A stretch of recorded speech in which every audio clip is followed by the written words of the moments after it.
Hi, it's Pastor Paul L. Anderson here at the Fountain of Raleigh Fellowship, where we believe God's blessings never stop flowing. It is Worshipful Wednesday. It is that day right during the middle of the week that you and I pause and tell God, thank you. It's the peak of the week, so we ought to be at the peak of our praise, telling God, I thank you for the wonderful things you have done for me, done with me, in me, and through me. Today, I invite you to look at John's Gospel, the 21st chapter, verses 1 through 14, a very powerful text. It's a text that reminds us that these disciples, the ones who had followed Jesus now sees 7 of his disciples.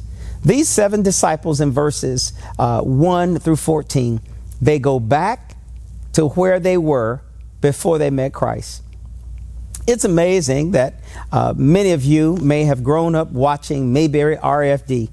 Oftentimes you will see a sign on the door that says "Gone Fishing." These disciples decided to go back fishing. Jesus had called them from fishing and told them to follow him. But now he has been crucified, he has been buried, he has been resurrected. But for the next 40 days, he's seen by all of his disciples and has made several appearances. So now we see that the disciples are now at the Sea of Galilee. They are now going back to doing what they used to do. They're searching for fish. They're fishing for fish. We see that Simon Peter says, I'm going fishing. And they say, we'll all do the same. So they went out into their boats and they began to fish all night. It was at dawn that Jesus was standing on the beach and he called out to them, fellows, have you caught anything? They said no.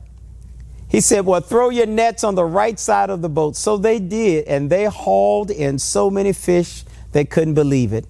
You would have thought the nets would have broken, but because Jesus told them to do something, it didn't break. And then Peter said, it's the Lord. When Simon Peter saw it was the Lord, he put on his tunic, he jumped into the water, and he headed for the shore. The others stayed in the boat. And when they got there, they found out that Jesus had already had the fish cooking and the charcoal fire going, and there was some bread. He said, bring me the fish that you've caught. So Simon Peter brings the fish, and the nets didn't even break. They had, the text says, 153 large fish, and it didn't break. Now we begin to see how Jesus does something with them. He tells them to fish for people. They follow him. He is crucified, he's buried, he's resurrected. But they seemingly went back to where they came from.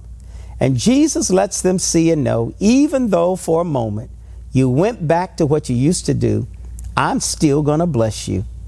It is believed that after this experience, they realized that this time of fellowship with Jesus and the third time that he had appeared to his disciples, they truly knew he had been raised from the dead. They, I believe, gave up their lives of fishing for people, but now things have changed. They went back fishing for fish, but when they met Jesus again for this third time after his resurrection, they said, let's do what Jesus called us to do. This becomes a great illustration to all of us. Even after God has done great things in our lives, he saved us, he's delivered us. We sometimes have a tendency to go back to what is familiar. Too oftentimes we go back to where we've come from. But Jesus is telling us to go forward.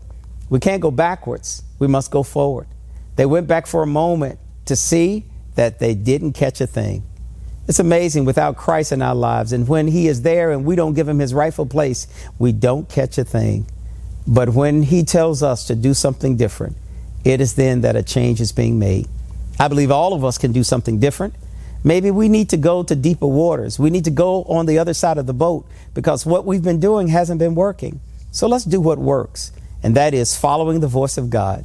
Today, if you've stopped listening to the voice of God, listen again, because again, he'll tell you what he told you before the first time.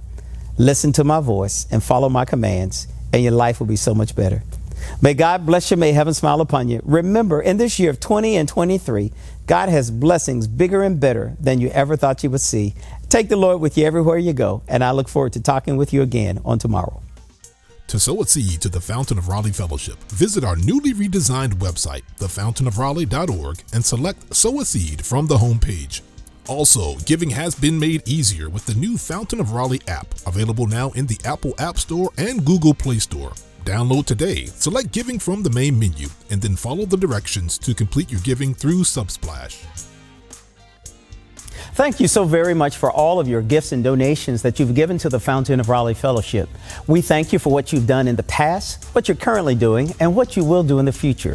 Your gifts and donations helps us to spread the gospel of Jesus Christ, not only locally, but throughout the world. Thank you again for your gifts, and may God continue to richly bless you. It is here at the Fountain that we believe that we are exceedingly and abundantly blessed, and may you receive those blessings that God has in store for you.